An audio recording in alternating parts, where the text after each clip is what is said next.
Radio Vatican, France et Afrique.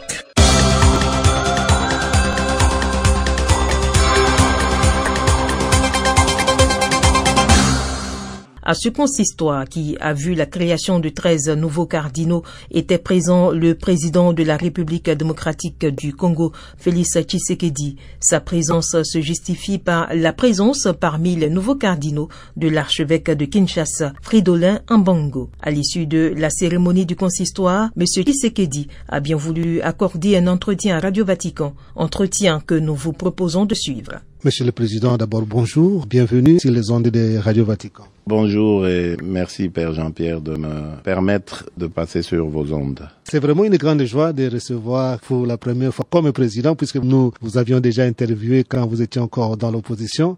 D'abord, votre présence à Rome, c'est pourquoi, Monsieur le Président? C'était pour honorer notre nouveau cardinal. Vous savez, depuis que je suis arrivé à la tête du Congo, mon ambition, c'est de redonner la dignité à notre pays et à notre peuple. Et c'est en ayant des gens comme ça qui excellent à travers le monde que nous allons réussir. C'est le cas, par exemple, du docteur Mukwege, qui est prix Nobel. C'est le cas du docteur professeur Muyembe. Maintenant, nous avons le cardinal Ambongo. Ça, ce sont des cas qui ne peuvent que redonner la fierté d'être congolais, la dignité à notre peuple. Ce peuple qui était meurtri, découragé, se disant qu'il n'y avait plus d'espoir dans ce pays, eh ben, il va voir que, à travers ces dignes fils, il y a moyen de redorer l'image de notre pays. Et c'est à travers ces personnages-là. Donc, j'étais là pour honorer le cardinal et envoyer ce message à notre peuple. Un grand message, justement, puisque c'est la première fois qu'un président de la République démocratique du Congo assiste au cardinalat d'un de ses fils. Oui, parce que vous savez que on a dit des choses sur l'Église catholique. Moi, je suis un enfant de l'Église catholique. J'ai été baptisé à l'âge de 2 mois. J'ai des membres de famille très proches qui ont fait des vœux. J'ai un évêque comme oncle. Justement, sans vous couper la parole, Monsieur le Président, on dit même que voilà, c'est vraiment les neveux des évêques. Oui, voilà. J'ai grandi là-dedans. Mes grands-parents étaient très pieux. Idem du côté maternel. Ma mère avait 2 sœurs qui étaient des religieuses engagées. Nos grands-pères des 2 côtés, paternel et maternel, étaient des gens très pieux, très catholiques. Bon, plus tard, j'ai pris d'autres options pour des raisons qui sont miennes. Aujourd'hui, je suis plus évangéliste. Mais ça veut rien dire. Je suis resté très proche de l'Église catholique. Je vais à l'Église catholique des fois. Je prie comme un catholique. Enfin, pour moi, c'est la relation avec Dieu qui compte.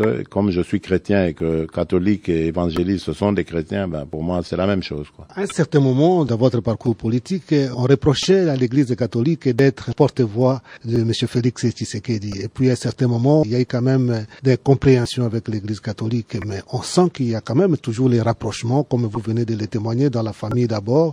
Il n'y a pas l'ombre maintenant entre l'Église et Félix Tshisekedi pour planir un peu la situation. Oui, il n'y a aucune ombre. Et moi, je dis que s'il y a eu maille à partir avec l'Église catholique, c'est plutôt à cause de la manipulation. Elle a été victime de manipulation. Bon, ça arrive, de manipulation politicienne. Là où il y a des politiciens, il faut jamais exclure ce genre de choses. Mais pour moi, m'en prendre à l'Église catholique aurait été ingrat de ma part. Parce que cette Église, elle a un parcours qu'on connaît, qui date déjà de l'époque du cardinal Malula, qui s'opposait aux méfaits du régime d'antan. Donc, l'Église catholique a toujours marché près du peuple et pour les intérêts du peuple. C'est vrai que par moments, on a eu des incompréhensions, mais dans l'ensemble, la mission de l'Église catholique est à louer, est à féliciter. Et moi, j'entends d'ailleurs raffermir davantage les relations entre l'État et l'Église. Chacun, évidemment, dans son domaine d'action. Mais je crois que dans le pays qui est le nôtre, où j'ai vraiment lancé un appel au redressement, un appel à la conscience, à la lutte pour le changement de mentalité, à la lutte contre la corruption, la lutte contre la pauvreté, l'Église catholique peut être un partenaire important pour nous. Et donc, il n'est pas question de la regarder comme un adversaire, mais plutôt comme un allié. C'est ça que je veux aussi envoyer comme signal. Il y a eu un sentiment de spontanéité quand les chrétiens et les chrétiennes vous ont vu après la messe et c'était vraiment la grande joie de voir leur président. Ça vous a frappé? Ben, gloire à Dieu, oui. Enfin, moi, je crois que c'est à Dieu qu'il faut d'abord rendre gloire parce que moi, je n'ai rien fait de plus que ce que Dieu m'a donné de faire. Donc, le caractère que j'ai, l'intelligence que j'ai, les intentions que j'ai, louables ou pas, peu importe. Mais si tout cela est apprécié par le peuple, ben, c'est parce que Dieu m'a créé ainsi. Je n'invente rien. Je l'ai reçu de quelque part et je rends grâce à Dieu. Est-ce que c'est facile d'être président de la République? Non, c'est pas facile. Ça, vous pouvez me croire. C'est pas facile. Si je peux vous poser la question autrement, est-ce que c'est facile d'être président du parti dans l'opposition ou d'être président? Les deux sont difficiles. Bon, ça dépend aussi de l'opposition que vous faites. Nous, on faisait une opposition réelle, sincère, c'est-à-dire sans compromission. Nous voulions vraiment un idéal pour notre pays. Et quand vous vous fixez un tel objectif, vous devez vous priver de beaucoup de choses.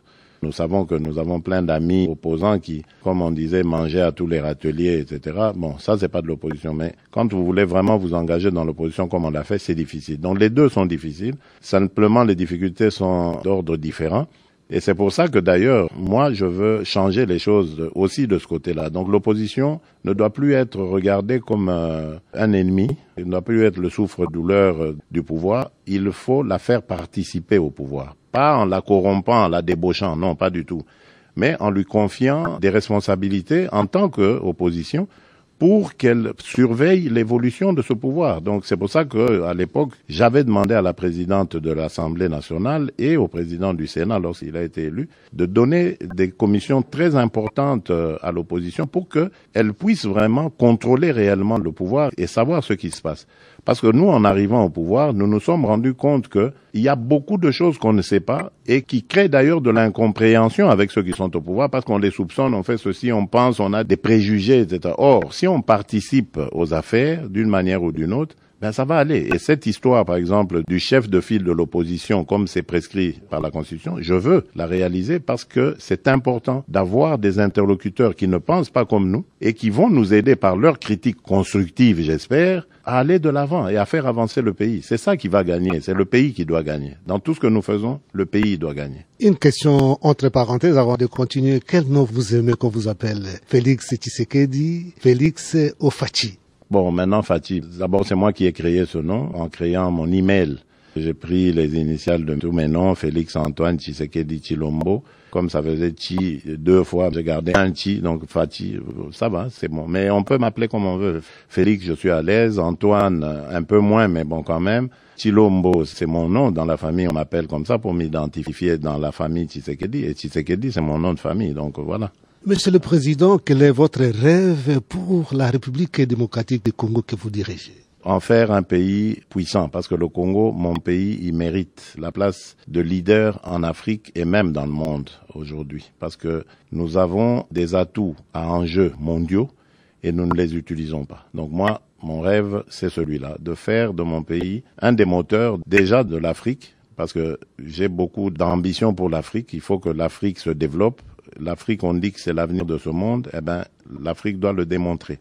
Nous avons une jeunesse, ça c'est la force que l'Afrique a et que personne ne peut nous égaler à ce niveau-là. Et la jeunesse, elle est créatrice, elle est innovante, elle est dynamique, ingénieuse, tout ce que vous voulez.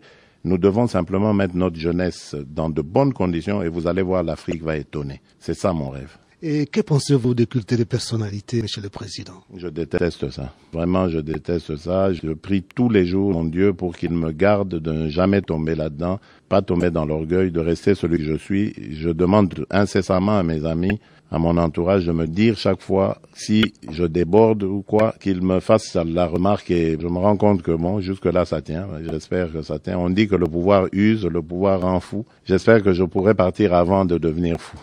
Rapidement, Monsieur le Président, vous n'avez pas beaucoup de temps. Est-ce que vous avez encore un peu de temps pour les amis, pour la famille? Oui, quand même.